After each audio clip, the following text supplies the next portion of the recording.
All right, I show the hour is 6 o'clock. Good evening, everyone. We appreciate those of you who were able to get in at 6 o'clock on the dot. I am Michelle Jones. I am the program manager for the Ignite program and for the internship, cooperative education, and experiential education program. We're excited. This is week 2, and we had a great first week. For those of you new to seeing our sessions this week, welcome. For those of you who are returning, thank you. We appreciate the, again, commitment that you're putting in. Just a few things before I turn it over to our dynamic presenter, career coach, Dr. Danielle Figgins.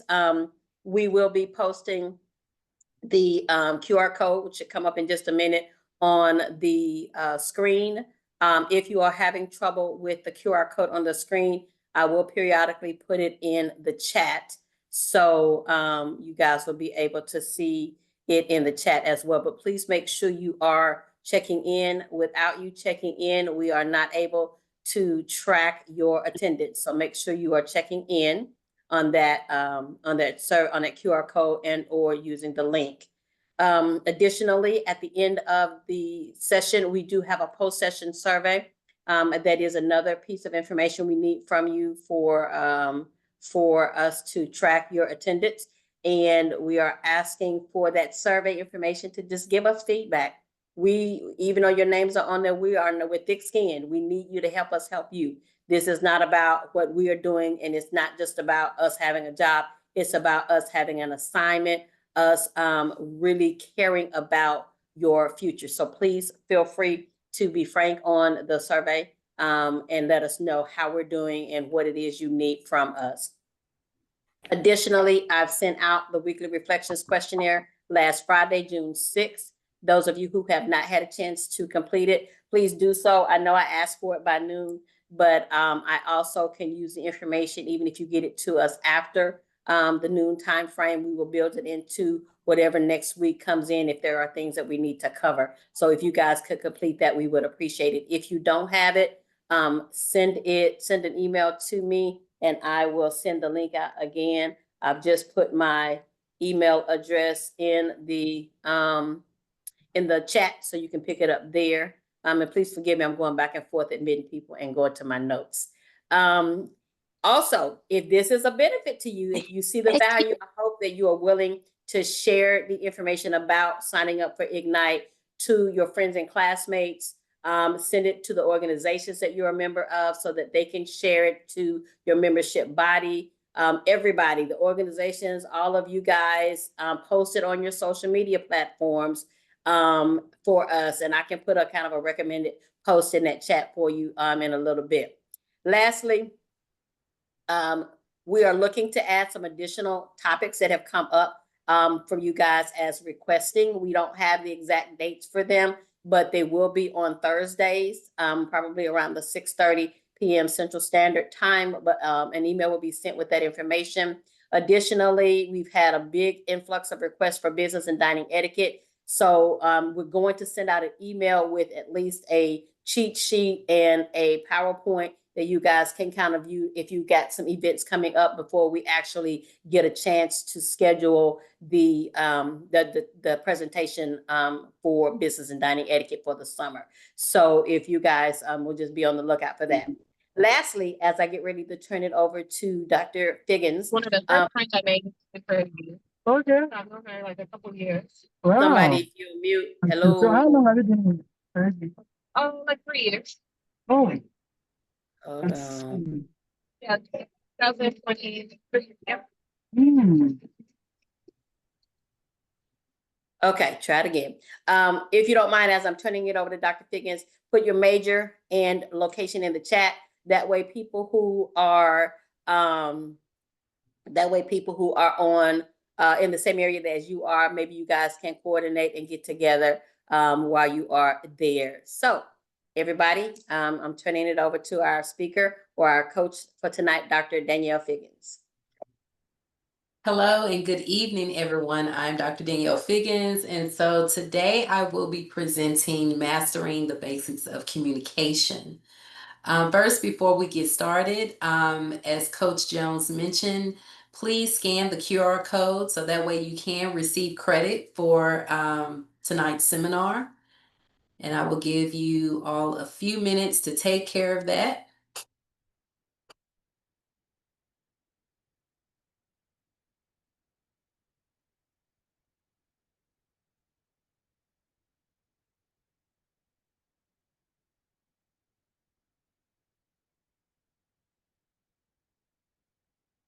Okay, so I will go ahead and keep going, but Ms. Jones will also place the link in the chat as well, just in case you are not able to scan quickly. Okay, so there are some virtual housekeeping rules. First, I would like for your cameras to be turned on if possible during the training seminar. Also, feel free to ask questions. Please raise your hand. And so Ms. Jones is going to help me out to see hands. I'm not able to see everybody's hand, but if you have a question, please raise your virtual hand. Also, I would ask for you to participate because we are all here to learn together. So just to share some information about me, I am a Prairie View alum. So I have my Bachelor of Science in Psychology, Master of Arts in Counseling, as well as my doctorate. I received my doctorate from University of Phoenix, Doctor of Management, specializing in organizational leadership. And so as far as my work experience, I have over 20 plus years in various industries such as managed healthcare, vocational rehabilitation, human resources. I've worked in Fortune 500 companies as well as the public and private sector. I am also a member of Delta Sigma Theta Sorority Incorporated. I was initiated right at Prairie View A&M, Eta Beta chapter. And I am also a member of Society of Human Resource Management, along with other organizations as well that I will not bore you with. So here are your coaches. I would like for you to connect with your coaches. Contact them. Look, we are here to help you. So you are welcome to email us, call us, schedule an appointment.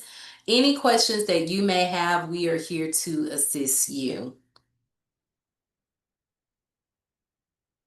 So before I kick things off, I just like to share what an elite professional is. So at first we had the title Elite Panther, but we kind of changed it to elite professional. So when you think of the term elite, you think of a person that is a part of a group that is superior in terms of their abilities and qualities to the rest of the group in the society. So when you think of elite, they are the most successful and powerful group of people. And so at Prairie View, you all are actually working to enhance your college experience as well as your future in employability. So at Prairie View, you are an elite professional. You are the cream of the crop. There are a few communication quotes for success that I like to share with you. And it's all about building confidence. So that's what I'm all about. So throughout my presentation, I'm going to be providing that self-confidence because that is what you need to be successful. So as far as some communication quotes, the first one is communication is one of the most important skills you require for a successful life. The second one is communication is your ticket to success if you pay attention and learn to do it effectively. And the last one is communicate in a respectful manner. Don't just tell your team members what you want, but explain to them why. And so all of that is very important. So these are some of the skills that we're going to talk about with our communication skills. We're going to go over the verbal communication, written communication, active listening, visual communication, as well as nonverbal communication. And so to kick things off with verbal communication, this is like an expression of thoughts and ideas, right? And so in a spoken language. And so as you're working in your careers, be mindful of your tone when you are in a professional workplace. I know there's a lot of times, especially like if you work in a cubicle, you really can't talk as loud. And so you want to be able to kind of like use your inside voice. And so also use appropriate language. You don't want to use language that you use with your friends and your family, like, oh, he ate that report and left no crumbs. They were like, what is she talking about? So you want to make sure that you use appropriate language in the workplace. And also avoid conversation fillers. Conversation fillers are like words that's written or in speech that's used to kind of fill pauses, or when there's some sort of a hesitation. So for an example, when you hear people be like, like, or some people, they always say like, what I'm saying when they talk. So just be mindful to avoid using conversation fillers. And so we're all kind of guilty of that. Even I am kind of guilty of that too. So just try to practice to limit conversation fillers. And also professional speaking versus personal speaking. You want to make sure that with your professional speaking, that is in a professional environment, of course, and versus your personal speaking when you are around family and friends. So active listening. So before I kind of dive into that, I want to hear from you. So could you describe to me these two pictures that you see here? You're welcome to take yourself off of mute and kind of explain what you see. Can you tell me who's actively listening versus who's not? Would anyone like to volunteer? Yes, Miss Ariel.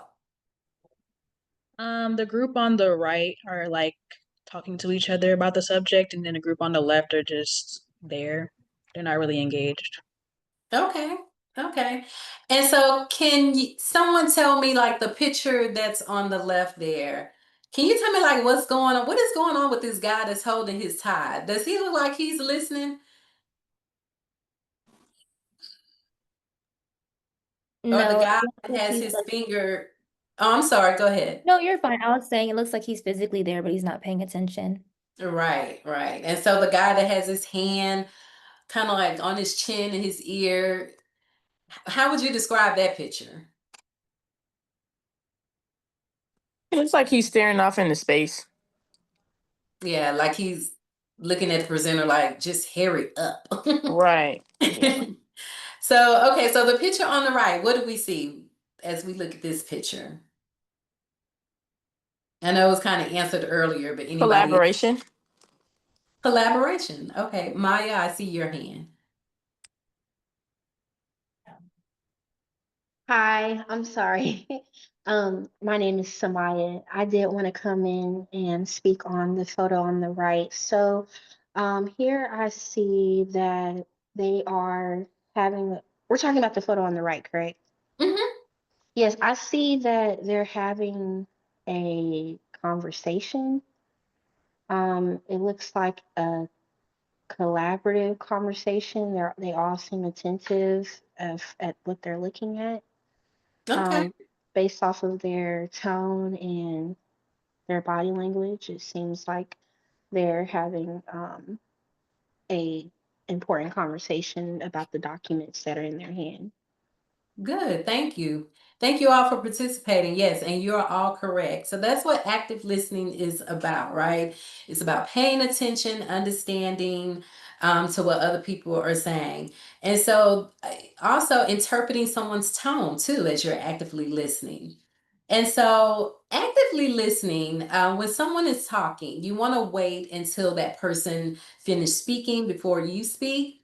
Typically, a lot of times people may not be aware to as far as when to speak because they may interrupt them. Sometimes, especially when you're like collaborating in a group and someone may have a great idea and so they kind of cut the person off. So you want to make sure that if you do that and you want to say like, please excuse me, because it's all about mannerism as well. Also, if your mind tends to drift while the other person is talking, just ask them to repeat themselves. Look, it all happens, right? We're busy, we're thinking about so many different things. And so you want to make sure that you always ask for understanding. And the last pointer on here is about tracking the speaker. This is something that I recently learned with Track the Speaker, meaning that when someone is presenting, you want to be able to engage with them with your eyes, right? So you don't want to be like the picture on the left here where they're kind of just drifting off. So you want to be able to look at the speaker, and that's just demonstrating that you are actively listening and that you are engaged and you have respect for the speaker as well. Okay, so nonverbal communication. So, can someone tell me what's going on with these two photos here?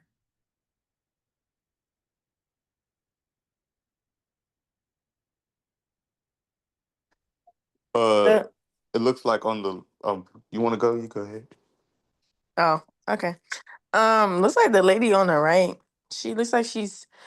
It looks like this is some work. Maybe the two people down, sitting down looking, maybe did, and she looks kind of like in a manager type role, and she's looking like, "Oh, you did something wrong," but she looks very like tone about it. Looks like she's like yelling, or maybe she's angry. You don't think she's telling them great job? No, not with that head. Okay. All right. And the picture, so you're actually describing the picture on the left. So on the picture on the right, what do we see here with these four individuals here with their nonverbal communication? So what is this telling us with their body language? It kind of like shows that like each one of them knows what to do like in the group setting. So like they don't really have to communicate with one another because like they know what role they have to do, and then like they fit it perfectly and they just like execute the work and stuff like that. Okay. All right.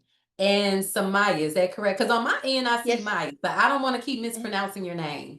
No, Maya's fine. It's just short for Samaya. Okay. But so based off in comparison to the left photo, I can see that with the right photo, the image, it really shows a positive nonverbal communication. As you mentioned, reading tone and body language is important. And on the left, it doesn't really seem like the lady standing up is saying something positive based off of her facial expression. I will say the people on the right also look relaxed. Um, and again, reading their body language, it looks like they are, I'm assuming, possibly just enjoying themselves, not enjoying themselves, but they're just, they're having, they're in a coffee shop. It's relaxing. It's warm. Yeah. Okay. All right. And thank you all for participating in describing these two pictures. You all are absolutely correct. So it's very important with our nonverbal communication how we just make sure that we are attentive with our body language. And a lot of times too, like I say, sometimes we don't even know what we're doing. Like if someone is in a meeting, we may have our arms folded or we may be kind of drifting off. And you're not trying to be rude. Maybe you're thinking about something else, but that can come across to the speaker as if you're kind of being rude or you're not really being engaged or paying attention. And so the reason why this is so important because at work you may have a presentation to give to your team or how you collaborate when you work with teams. So you want to make sure with your body language that it's appropriate with your facial expression and your gestures as well.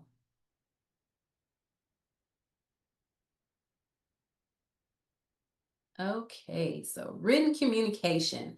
It's all about the expression of ideas, right? So I have a lot of tips to provide when it comes to written communication. So be mindful of your tone, meaning with your work email. If you may receive an email that may be disappointing to you or may make you a little upset, do not respond immediately. Do not go into email war. I call it email war. So do not go into email war. So if you are a little upset about the email that you received, just take a break, step away, and then come back and just jot your thoughts down, maybe like on a Word document, and proofread it several times before you send it. Because once it's sent, that is it. And so again, it's like a recorded document there.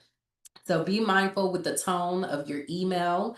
Also just think about like celebrities, right? Like when you're on the Shade Room, how they say, oh, this celebrity, they did a post and delete. Yes, I follow the Shade Room. I follow all that. But just saying all that to say, like, you want to be mindful with the tones of your email. And also, as you are composing your email at work, avoid using those acronyms, right? Like WYD or AF, or I hope you ain't using AF, and then WTH. So those, some of those acronyms you may want to avoid using, because again, this is all about professionalism. You are at work. Also, with your email etiquettes, I will strongly recommend, you know, when it comes to like personal emails, you do not want to send anything personal from a work email. You don't want to use your work email to email your mom or your family, your best friends, or whomever. You want to use your personal email on your personal device for that, not the work email. So please be mindful of that. And so also when you start off your email, you want to you want to say like good morning or hello, just something just general, you know, and kind. So it's all about that appropriate language as you compose your email. Let me see if there's anything else I missed. Okay, so be sure not to use all caps.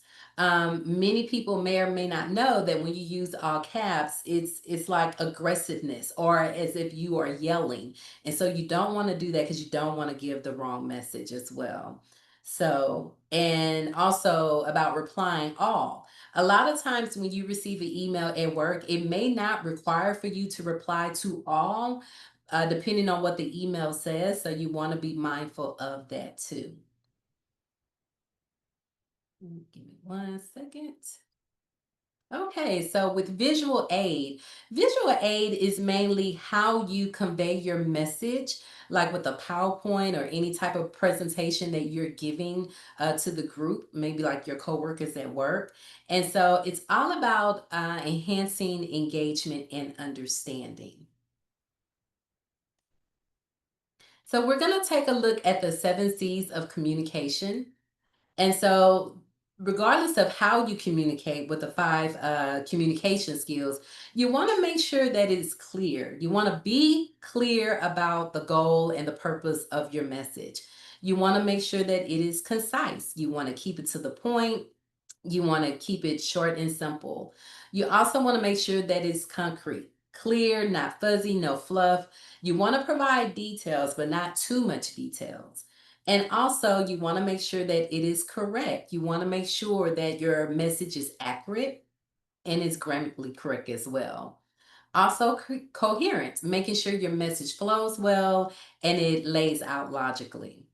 And complete, ensure that the recipient has everything that they need to understand. And the last one is courteous. You want to make sure that your message is polite, friendly, professional, and open. So here I'm going to talk about developing your communication style. So a lot of us, we may be stronger in certain communication skills versus the others, and that's fine. But how do you develop your communication style?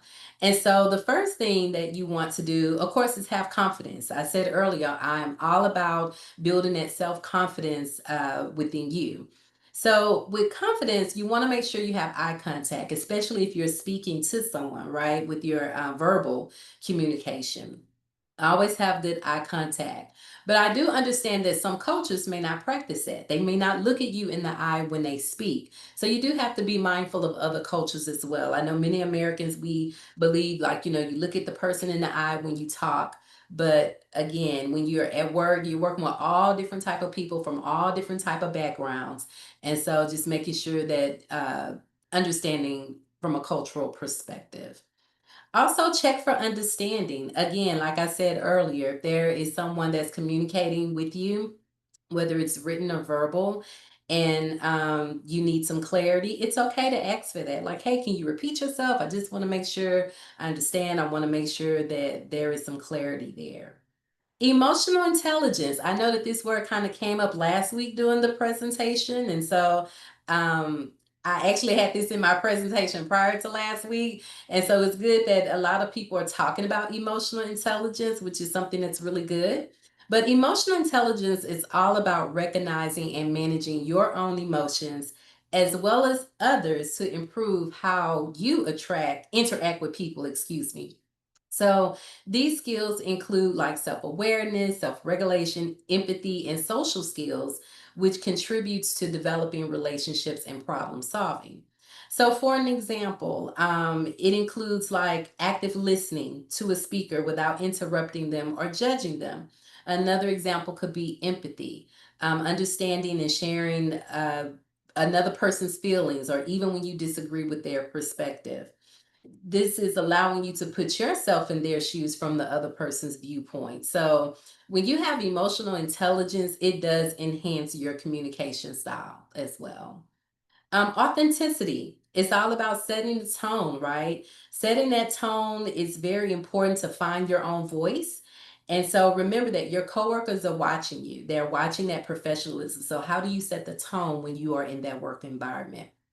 Also, self awareness, identifying unique traits when communicating with others, meaning like speaking with confidence. You want to be able to do that. And also being adaptable, being flexible, and knowing how to adjust your communication style based on the need or the situation. And lastly, being genuine, always incorporating kindness in your messaging because kindness goes a long way. So, what are the benefits of developing communication skills? Well, first, it enhances trust and loyalty. You have trust and loyalty with that. So, and this is with teams and organizations. It enhances productivity. So, with clear instructions and communication, productivity can increase, knowing you can move forward with your task and your projects. It reduces conflict, and it also improves resolution. So this is all about preventing those miscommunications, those misunderstandings. Also, it gives you future opportunities, right? So your professional and personal life, it depends on how great of a communicator you are. No one wants to be around someone who is a miscommunicator. Someone that's giving misinformation and disinformation. You sure don't want to be around nobody that gives disinformation. So you want to make sure that you communicate clearly. And so people gravitate to people who communicate consistently and clearly as well, especially people who articulate well. And so, as I close out, I just want to give a coaching question. Since we are career coaches, we provide coaching questions at times, and this is just a question that you can reflect on. This is not anything that you have to answer now, so you're welcome to take kind of get your phones out if you want to kind of take a snapshot of this question, and it's just something for you to think about, and to reflect on. So the question is, how can you adapt your communication style to effectively engage with professionals in your internship while maintaining authenticity and confidence? Because again, I don't care which communication style you have that's your strength. I want you to be confident. So if you know that you are a great speaker, speak with confidence. If you know that you are a great writer, write with confidence, so on and so forth. So this is just a coaching question for you to reflect on. So the last quote that I'll give is something to kind of keep in mind, that communication is your leadership currency. How you show up and speak well will shape how people see your potential. And that is so true. And here are some resources here. I believe they will be given to you by Miss Jones. She'll provide some resources to you. This is just more information about communication skills. And that concludes my presentation. I will open it up for Q&A if anyone have any comments, questions. Yes, Tamai. Yes, ma'am. I wrote my question down, but I think I kind of want to reword it. Originally, it was going to be asking what advice would you guys give as mentors, dealing with inappropriate or unprofessional ring communication. But I want to know, from your own personal experiences, as mentors, how have you handled unprofessional, or ugly written communication through emails, when you're communicating with a coworker, supervisor, or a mentee? That's a good question. Because that may happen in your professional career. What I have done is I always ask for clarity. I always ask if there's some type of way that we can talk in person just to see. Depending on how inappropriate it is, I will report it to my manager. But I'm the type of person, like I kind of like to work it out first. And if it continues to escalate, then I get the manager involved. But again, it just depends on how inappropriate it is. And if there's any other coaches on here, I mean, you're welcome to chime in. I don't think I.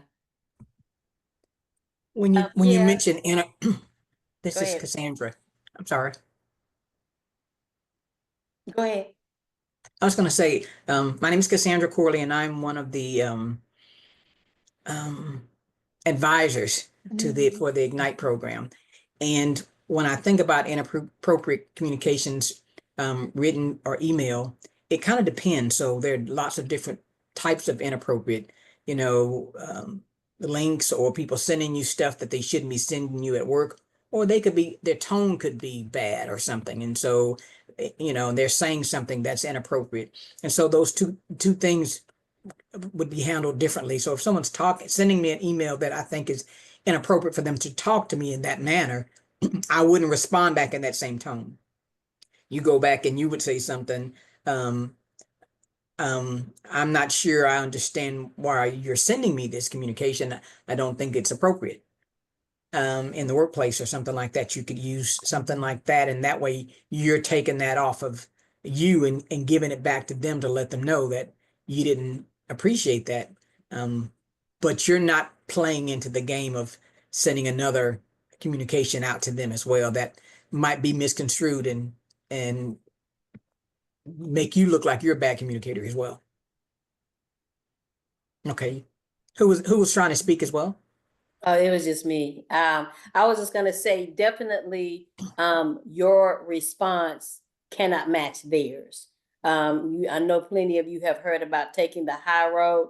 This is one of those situations where you would need to take the high road and respond as it should have been sent to you. However, that response needs to be like Ms. Corley said, clarifying, not sure what this, why this was sent to me in this manner, whatever that is. But you have to make sure your response is sent back on that high road. Just like many of you coming out of K-12, remember, it's not the person who started, but the person who struck back, who got caught and gets in trouble. And so you want to make sure that, you can't match tone for tone. Definitely. And Dr. Figgins talked about no email wars. Mm-hmm. I would like to add something on Coach Cooper. One of the things that I do is, of course, it was mentioned earlier, never respond best you can in anger, take a step back. But there's nothing wrong with asking questions. So what I often do is go to the person and ask, can you please kind of dissect what you stated so I can be clear? And then I don't respond. And then I take that back to my desk. Because when you're in a situation, you want to make sure that you have clarity on everything that's going on. So she said orange, you want to be clear that you heard orange and you're interpreting orange. Then you go back to your desk and then you figure out maybe the next day or the next week how to respond. Or you may go to management and you ask once again. So you don't accuse, you're in the question asking mode all the time. Can you please help me interpret what, even if you know what it means, you still want to ask, how do you read this? Because I want to make sure I'm interpreting it properly. And then once you ask all your questions, and then go back to your station and then digest. One more thing I'll add to that as well is it is okay to go to your supervisor or send that email to your communication to your supervisor and say, I received this email and I'm not sure how I should respond to this. That's another way to handle that as well. That way you're getting another leader involved in that conversation and letting them help you make that call. And that also makes them aware that situation is occurring. And we have about 5 hands up, so I'm gonna pause and let you guys ask those other questions. Yes, Thank Amaya, you. did you get your answer cleared? Yes, thank you so much for your responses. I wrote everything down. All right, Ford. So Yeah. I'm sorry about that. And also, if you all want to go out into any breakout sessions, we can arrange that, or you can stay afterwards. Um, Hello, my name is Ford Butterforth. I just had a question pertaining like methods of communication. So, being in a work environment where you could switch from Outlook to Teams to in-person communication or phone, how do you determine sort of what communication level to use? Like for like more informal stuff, use Teams. For more formal, use like traditional email. Like how do you go about determining those methods and like based on level of importance and needing like timely like reactions? Well, first of all, I would say it's all formal because I mean, you're at work. So don't think Teams. Like I'll never forget years ago, like when Instant Messenger first came out. This is like back in the day. And so a lot of people they didn't think that it was like a conversation recorded. It's just like an email. Everything gets recorded. And so employers watch that too. But this is what I would say. If it's something short and simple, maybe in Teams, if it's something a little bit more detailed, maybe an email. I would say it just depends. And if you just want to go to the person, I know a lot of times, especially now, a lot of people don't like to interact in person. Everybody's kind of, you know, um, virtual or behind the scenes or whatever. But it's okay to, go to someone face to face and just kind of let them know. But again, if it's like really detailed, I would say like an email. But like I say, other coaches are here, so they're welcome to chime in as well. I would love to hear, their thoughts. And Miss Corley too, our advisor. So I think about it from a perspective of an email is truly a paper trail. It's like sending someone a legal document almost. So you just know that if it's not something that you want documented in a way that someone has that legal document and it's easy to keep track of that, then don't send it that way, you know. And I'm saying from a perspective, I'm just chatting with someone. So just think about that. But I use email as my primary unless it's a quick, short answer or question or a more casual conversation within my team. But if I'm sending something to a leader or someone in the organization that I got a question about and it's something that's detailed, I think someone mentioned that earlier, that I'm going to use an email because I want to make sure that they get it and it's clear that I'm sending that. To me, Teams is more of a chatting amongst peers in an official capacity still, but it's like a little chat. It's like I walk down to your office and just ask a quick question. That's how I would use Teams.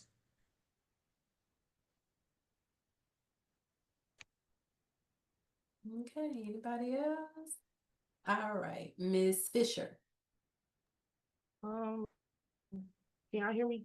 Because I don't know if my speaker's working. I can hear you. We can hear you. Okay. My name is Caitlin Fisher, and this question is like about communication, but it's more about like for internships.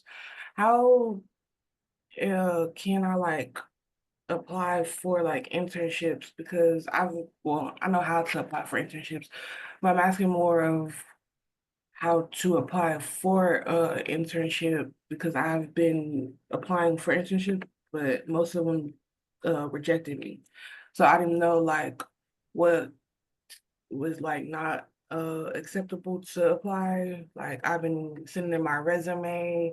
I even took business communication in the fall and the I don't know, I don't remember her name. Oh, it was Miss Garcia. She had helped me with my resume. So I don't think it's really more so my resume, more so like what I'm putting on the application. But I just wanted to know like if y'all could help me or anybody else like apply for an internship. Um, I'll take I that just, question. I have a quick question, Kaylin.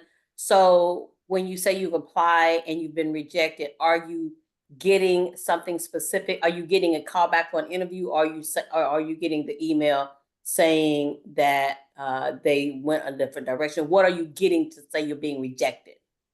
Most of them told me that they like accepted my application, but they were moving forward with somebody else. Okay, so Like, are you getting an interview? no, this one person did call me and ask me if I could come interview with them, like what days I was available, and he told me he was gonna call me back, but he never did. Okay, so for the most part, you've applied but not really gotten any interviews. Yes. Okay, we probably would need to take that more offline. Kelly, what's your major? Business management. Okay, Coach George is on the line.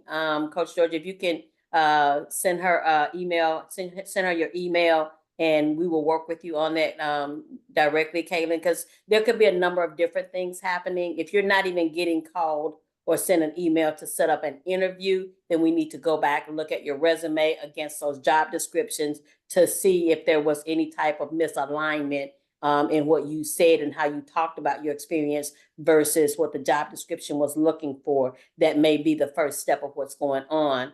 And then we can move further from there. But if you're not getting any interviews, then we got to start at where you are, which is sending in that resume and that application to figure out what's going on there.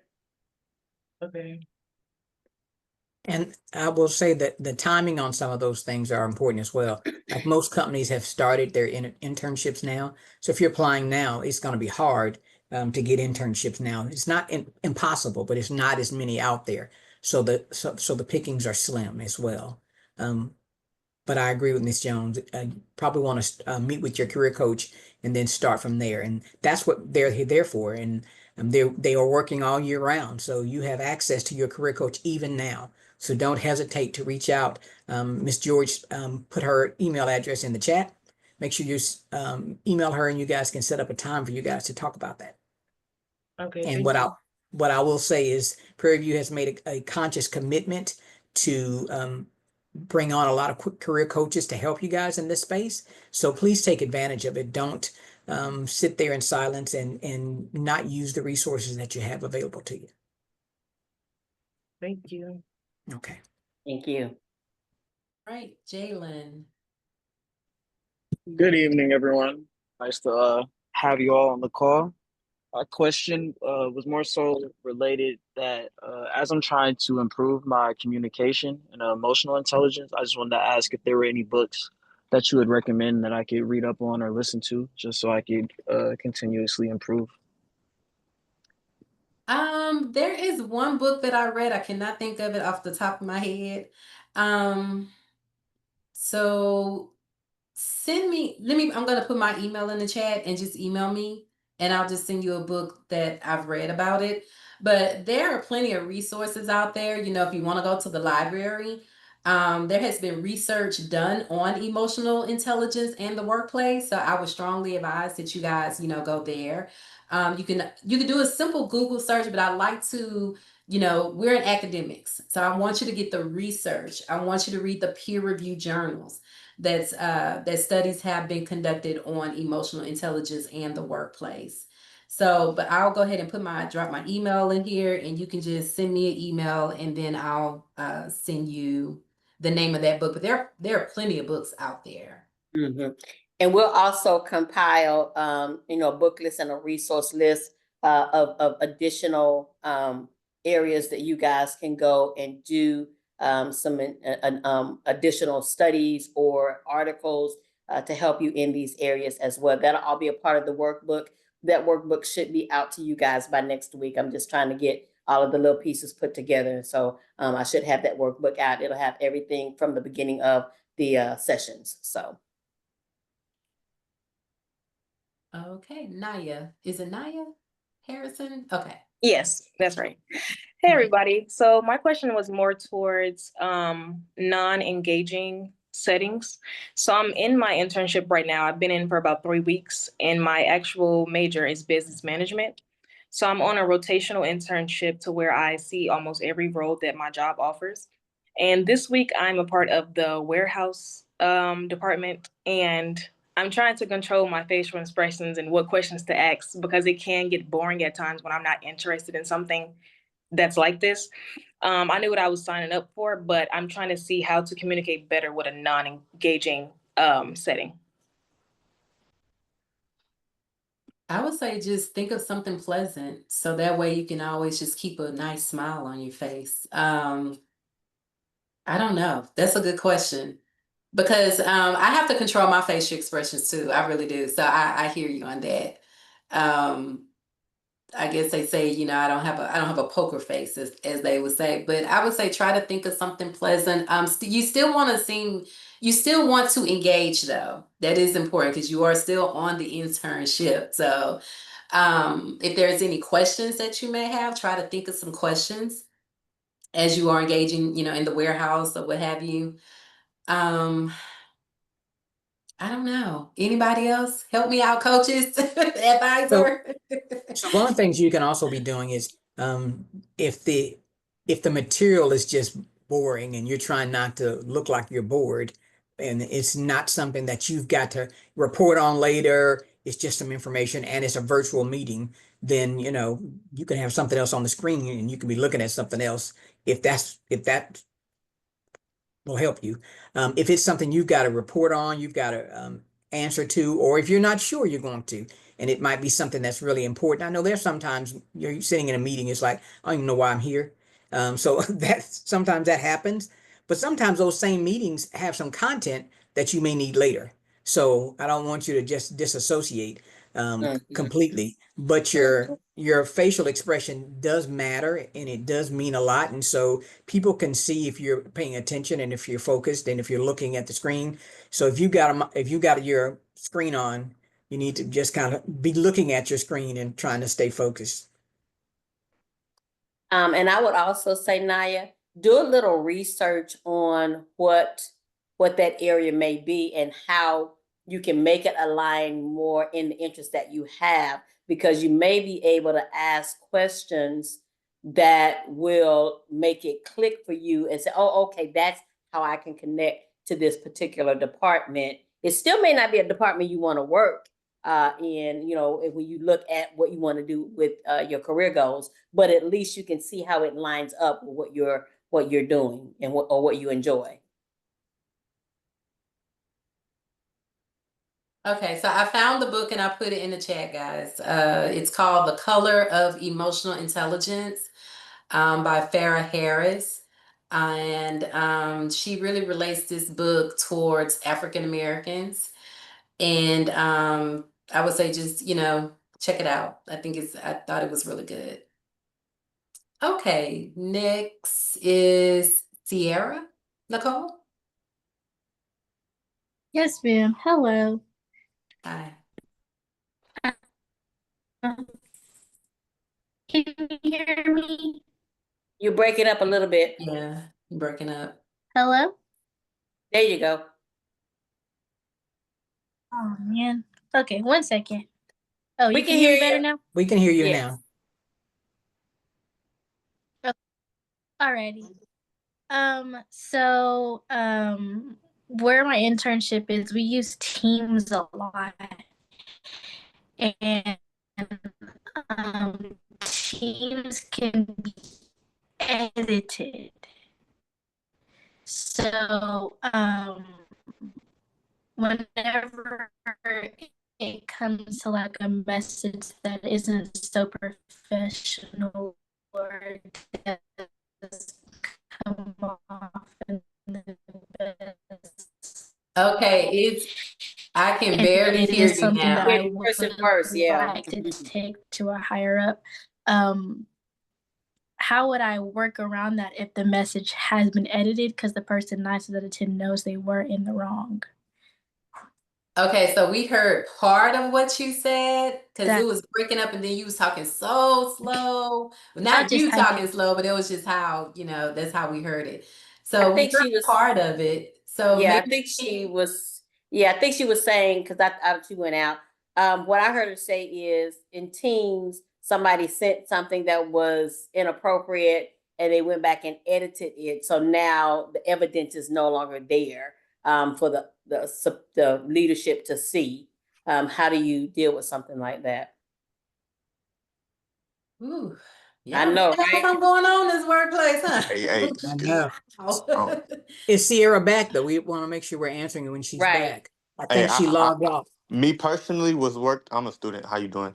Hi, David. Me personally was worked for me in a situation like that is always taking a screenshot and always getting something in writing. And because like a conversation over the phone or through a meeting and stuff like that isn't always like the easiest to do. But if someone says something inappropriate in an email or a work chat or something like that, I immediately screenshot it just in case it has something to, uh, you know, uh, it becomes an issue for me later or becomes an issue for the team later.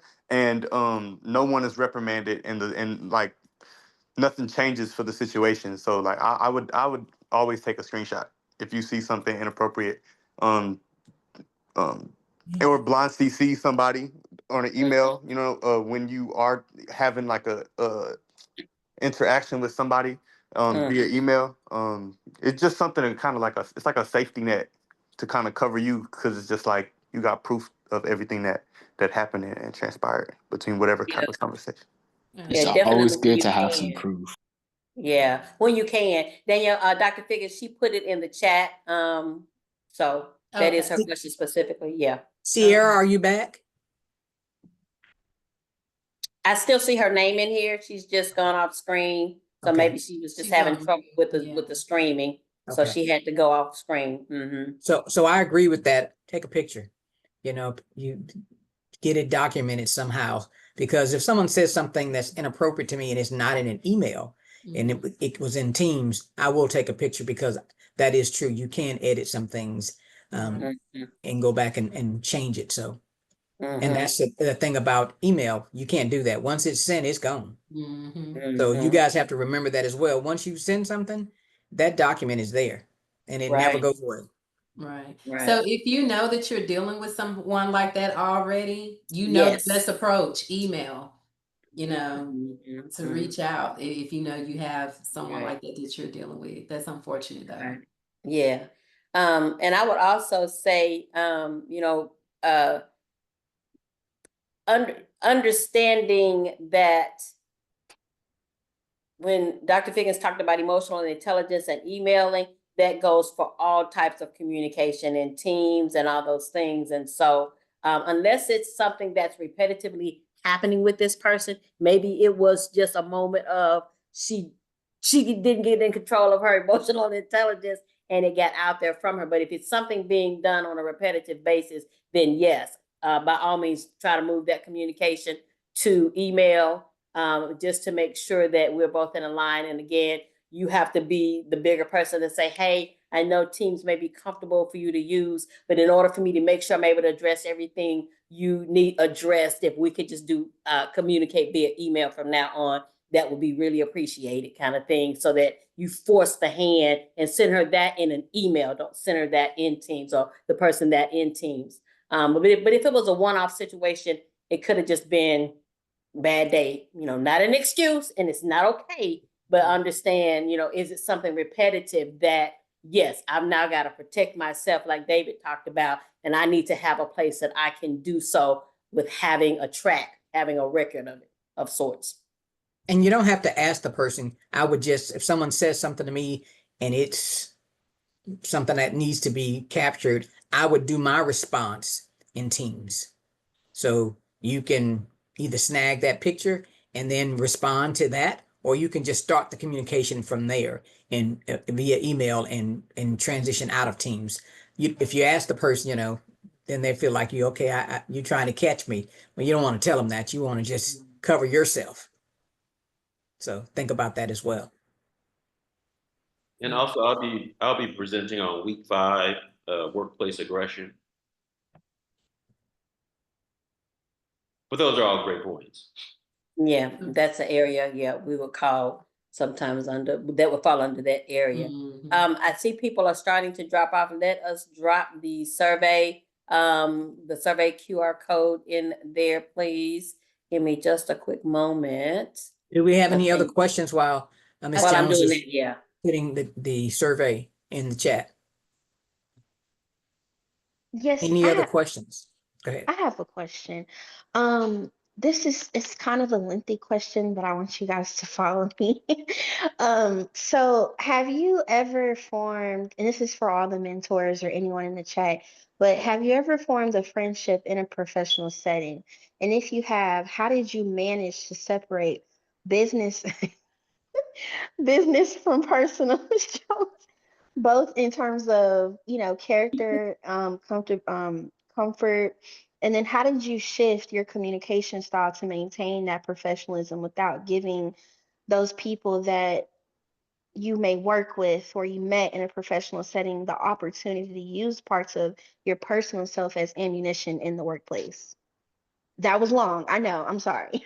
Okay. So are We- you, I just want you to clarify, are you saying like a friendship or a relationship?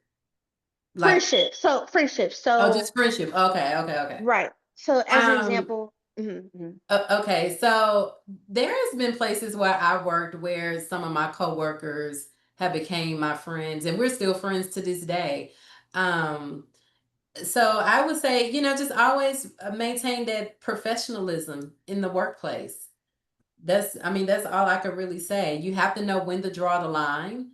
Um, as far as, of course, behavior, I'm not gonna assume that you're acting, a certain type of way at work, with your friend, but it's all about just professionalism. I mean, that's what it's all about.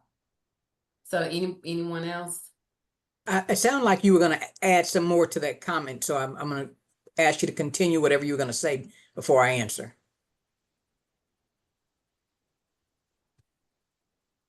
Was there more you wanted to say? Maya or No, Maya. me. Oh. Well, I was gonna say, because I was gonna give an example. I have a coworker who is the same outside of work and at work. She talks to the authority, in the workplace the same way as she would talk to friends. But I met her in a professional setting. I'm also the president over the organization. And so she's seen me in a personal setting, which was outside of professional. And she stated that she didn't know I knew how to have fun. And she thinks that I don't know how to separate being professional while also being friends with her. But it's hard for, yeah. I No, guess. I'm sorry. I thought you were finished. Keep going, Maya. Oh, no, yeah, I was just saying, it's hard for if I meet someone in a professional setting, I guess it's hard for me to fully, you know, get into my personal self because I know that I feel like people use your personal self as ammunition in the workplace or to analyze who you are overall. I hope that Okay. makes sense. Okay. So two parts of that. Is this person like a supervisor for you, or are they just a peer? Just a coworker, a Just peer, a coworker. yeah. So if you think about it, we all meet coworkers and our friend. I have lots of friends from work. We may go out to dinner, we may go out and hang out or go bowling, different things like that. And that's okay. You can have a personal relationship with people that you work with.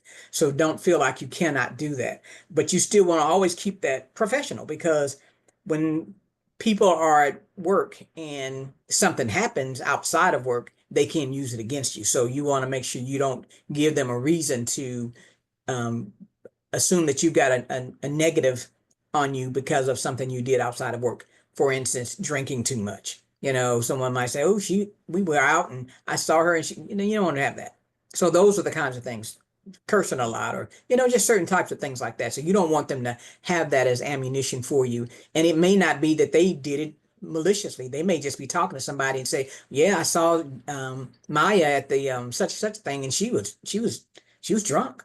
So it doesn't have to be intentional, but it still could be something that would be said. So I want to handle myself and carry myself professionally, whether I'm in the workplace or outside. But I can still have fun with them. So it doesn't mean don't have fun. It doesn't mean that you can't have a relationship. And I agree, as Dr. Figgins said, a lot of my best friends I met at work because we spend more time at work than we spend anywhere else. So with that, have those relationships, just keep them not necessarily professional, just keep them in good context, or don't do something outside of work with someone at work that you wouldn't want someone to see on the news in the newspaper. Now, were you dancing? I don't mind somebody knowing I was dancing. Did I go to a club or did I go to some place and we had a drink and I'm 21, over 21? I don't mind you saying that. But there are other things I wouldn't want you to say about me and I wouldn't want other people to know. So if it's not something that you mind seeing in a public open forum, then don't do it with people from work. And I would say set the tone, like let whoever your friend know, like, look, girl, now what we do outside here, don't tell nobody nothing, And it's all about building that trust too, because you're really trying to find out from this person, is she trustworthy? Can we really go Right, out and have fun and come back and be professional? So it's all about setting right. that tone. But I agree with what Miss Corley said. Right, and I'll just say one last thing, Maya. It is important for you to keep separated who you want to be at work. And even if you're hanging out with coworkers outside of work, you don't want them to, it's okay if you don't let your hair down like they're letting their hair down and they're doing, they may be okay with drinking 4, 5, 6 drinks and then being toasted, in the crowd of coworkers. That's on them. Don't let anybody, it's just like being in high school. Don't let them pressure you into doing what they think you ought to do, what makes you feel, what makes them think that you're relaxed and you're approachable and all of that. Right. You know what I mean? So you don't have to, just be like, hey, look, this is who I am. I carry my professional aura around me at all times.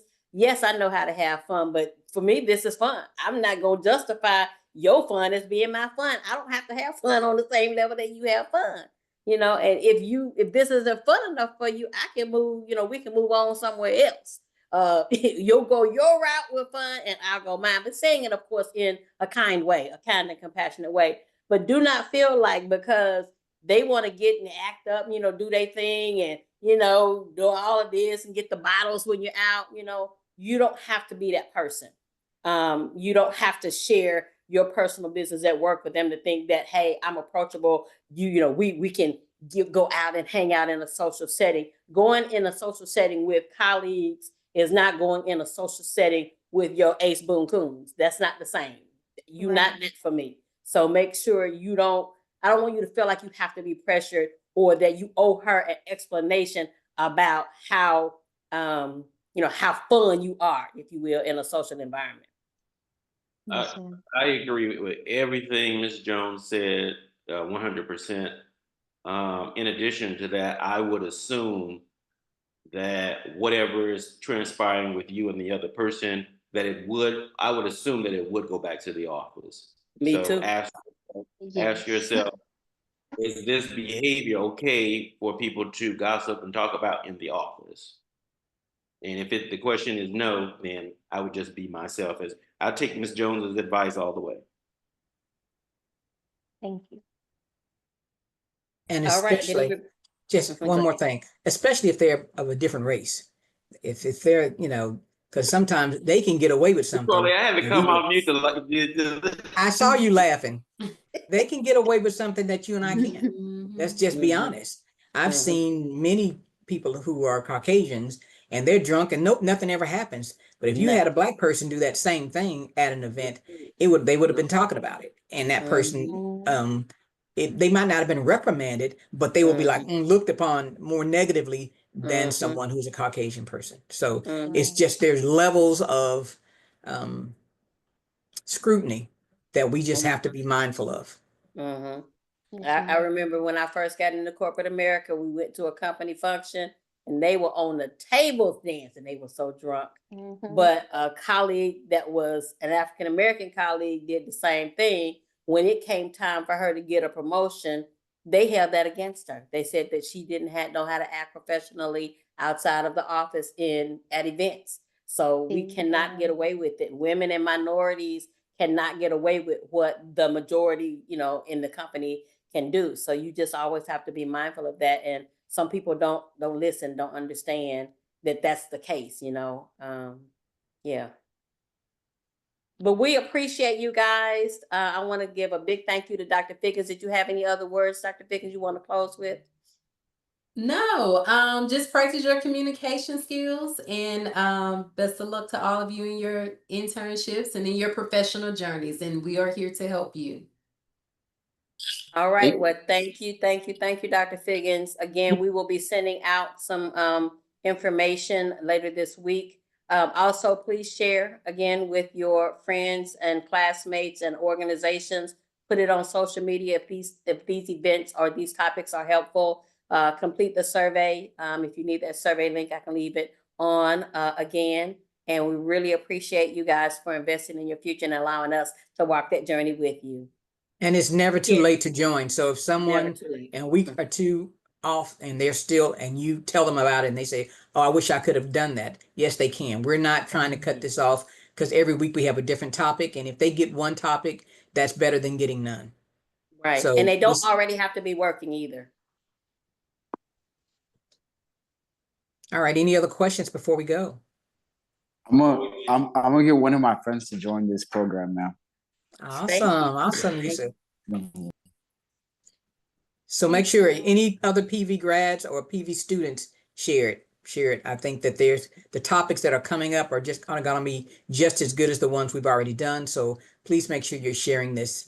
And don't forget to reach out to your career coaches. If you go through and navigate, you can find your career coach that's assigned to you through the Navigate system, as well as I think Ms. Jones is going to put it in the chat so you guys can see the coaches as well.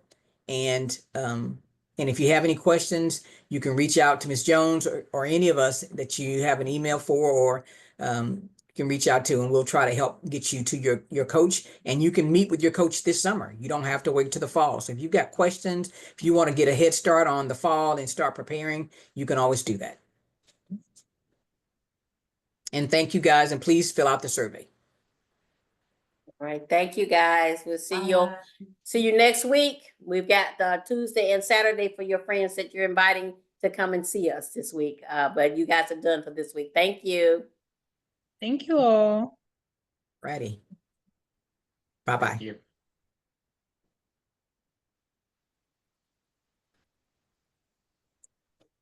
Thank y'all for y'all time.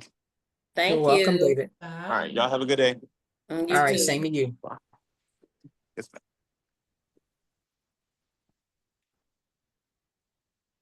Is everybody gone? I'm Yes. stopping the